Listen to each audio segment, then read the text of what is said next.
Hi, welcome and welcome to Cook or Cook. இன்னைக்கு நம்ம Cook or Cookல prepare பண்ண போறது the laziest vegetable sandwich. Okay? So தேவையான பொருட்களை பார்ப்போம். Cucumber, பாதி cucumber, medium sizeல உள்ள cucumber, பாதி cucumber இங்க shred பண்ணி வச்சிருக்கேன். இது carrot, அதே மாதிரி medium size carrot பாதி cut பண்ணி இந்த மாதிரி shred பண்ணி வச்சிருக்கேன். Eggless mayonnaise 1 tablespoon, pepper 1/4 teaspoon, bread 2 slice bread, இது whole meal bread, நீங்கள் எந்த bread என்னமா பாய்ச்சிக்கலாம், butter.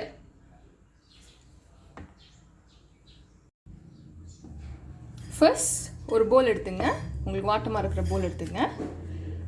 Carrots, shredded carrotsையும் cucumber ஒன்றா போட்டுருங்க.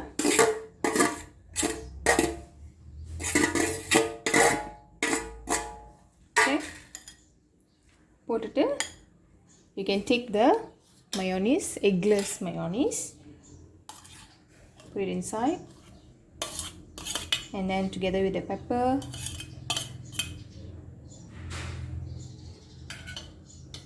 and a pinch of salt. கிண்டிருங்க. Give it a nice mix.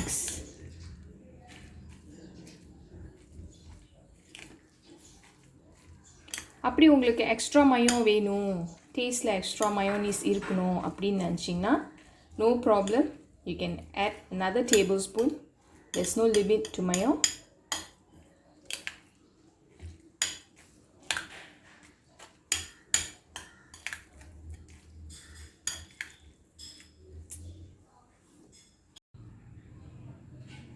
நல்லா மிக்ஸ் பண்ணியாச்சு ஈவன்லி. ஸோ இப்போ நம்ம என்ன பண்ணிடலாம், இதை எடுத்து ஃப்ரிட்ஜில் வைக்கலாம், அப்படி இல்லாட்டி சைட்டில் வச்சுங்க, நம்ம அடுத்த ஸ்டெப் போயிடுவோம். ஓகே, 1 slice of bread இப்படி வச்சுக்கோங்க.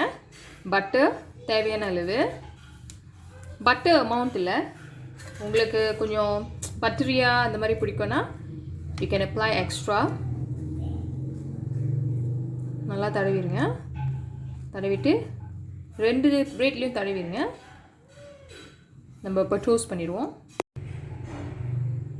ஓகே, பிரெட்டை டோஸ்ட் பண்ணிடுவோம். அடுப்பை மீடியம் ஃப்ளேமில் வச்சுங்க.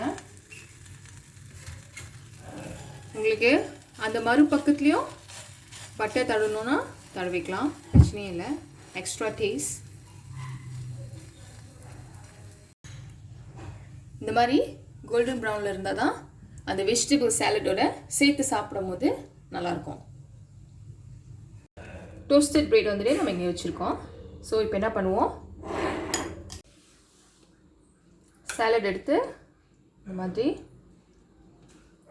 மேலே அப்ளை பண்ணிடுவோம்.